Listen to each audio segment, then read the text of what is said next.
Height society है थाना बसंत विहार में पौष इलाके में, और यहाँ एक सनसनीखेज लूट की वारदात को अंजाम दिया गया था। इसमें 3 बदमाश जो है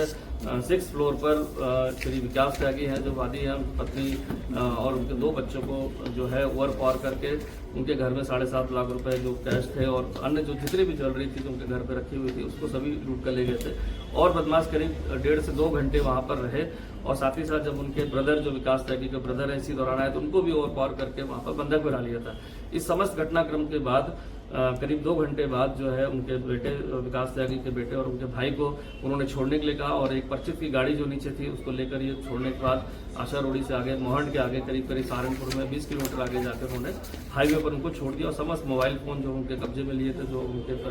परिवार वालों के थे सभी को छोड़ के वो छोड़ दिया गया। और इसके बाद जब ये वापस यहाँ पर आए तो करीब 6 घंटे बाद इस घटनाक्रम के मतलब 12 साढ़े 12 से घटनाक्रम शुरू हुआ था, और 6 बजे पुलिस कंट्रोल रूम में इसकी सूचना मिली। चूंकि मामला बहुत सनसनीखेज था, एक पूरा परिवार को एक तरह से भयभीत करके लूटपाट की गई थी, साथ ही साथ इसमें 2 लोग को अगवा करके भी फोर्सफुली ले जाया गया और इसके बाद उनको छोड़ा गया। तो इसमें जो है लूट के साथ साथ जो हमारे अपहरण की धाराएं और एक्सटॉर्शन की धाराएं जो डरा करके आगे 1 करोड़ रुपए और चाहिए, समस्त धाराओं में मुकदमा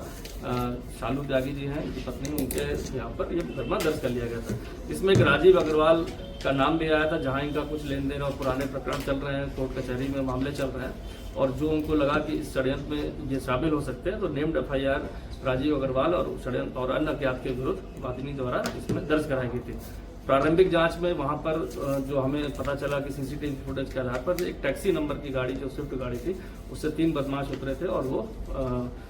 मौके का फायदा उठाकर फ्लैट में दाखिल हुए थे। उस टैक्सी नंबर को जब वेरीफाई किया गया तो पता चला कि 250-300 रुपए में एसबीटी के पास से टैक्सी को बुक किया गया था। और इसके बाद क्लूलेस होने के बाद हमने पुराने जो 1-2 दिन पुराने हमने CCTV उस पूरे एरिया के जब खंगाले गए तो उसमें देखा कि एक संदिग्ध बाइक जो है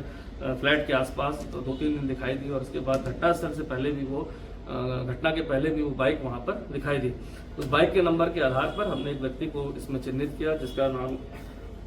ओमवीर था, और ये बेसिकली भगवानपुर का रहने वाला। और इसके बाद जब ओमवीर की तलाश की गई तो पता चला कि ये एक नया नंबर जो अपनी वाइफ का इस्तेमाल कर रहा अपने नंबर को बंद करके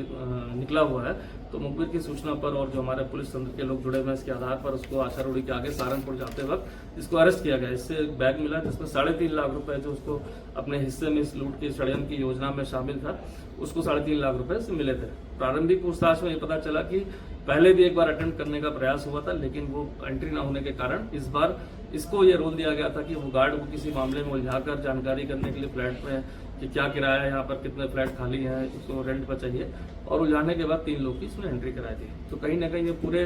इस गैंग के षड्यंत्र में शामिल था और इसको पता था कि इस तरह की घटना होने वाली है, तो इसको आज इसको गिरफ्तार करके जो है